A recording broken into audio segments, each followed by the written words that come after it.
Hello, Internet. I am Pastor Recoil, and welcome to my parish. Today is the fourth Sunday of Easter, and we're going to talk about it.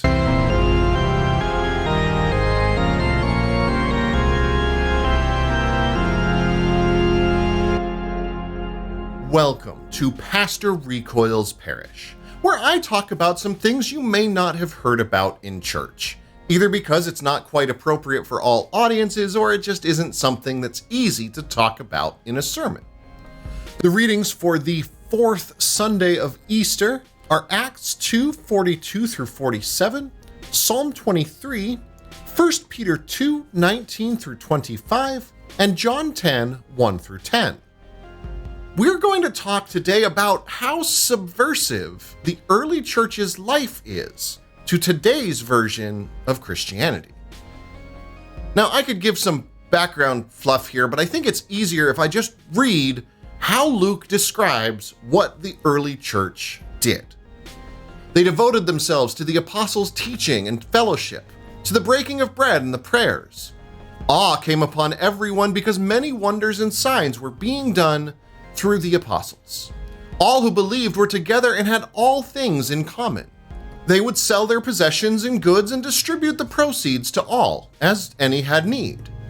Day by day, as they spent much time together in the temple, they broke bread at home and ate their food with glad and generous hearts, praising God and having the goodwill of all the people. And day by day, the Lord added to their number those who were being saved. Many churches will read that passage at least once a year, usually more.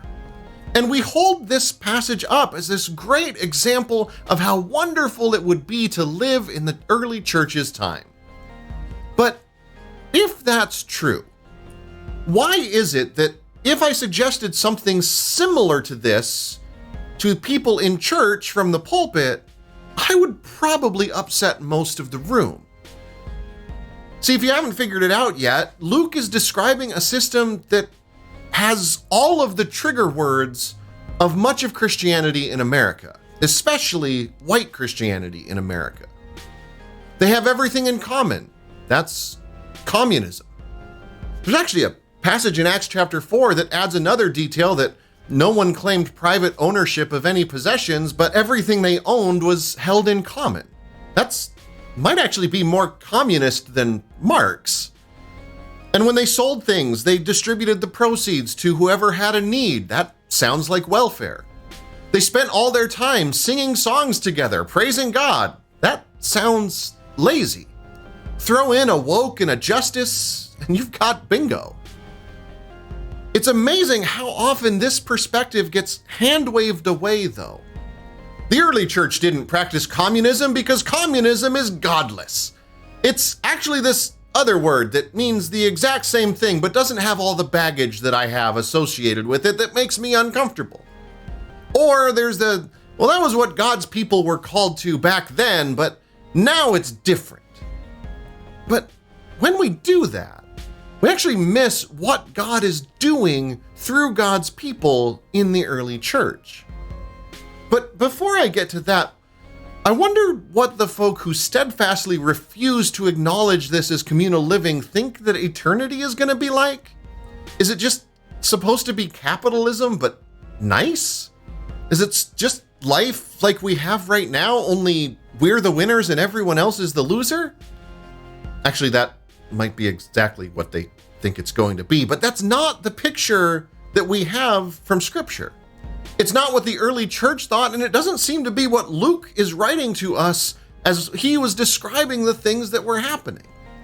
Because God's reign is something that is vastly different from the world that we have right now. And the church, God's people, is the vehicle that God uses to announce God's reign.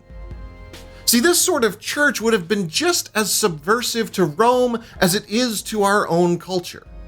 There are no have-nots in God's reign because God's people share what they have to make sure that everyone's needs are met. Rome, on the other hand, and really our own culture too, embraced and embraces the principles of the haves doing as little as possible for the have-nots. so that the haves can have as much as they can and the have-nots barely have enough to get by. And yet God's reign is different, and the church is supposed to be that kind of different, showing what God's ideal is, a place of abundant sharing, centered around this radical idea that everyone is equally beloved by God, and living in such a way that announces that that is God's intention and making it happen. So if you want to see more content like this, check out the links to my right, or click the logo below my face to subscribe so you'll know when my next video comes out. Thank you for watching, and take the time this week to love your neighbor as yourself, especially if you don't like them all that much.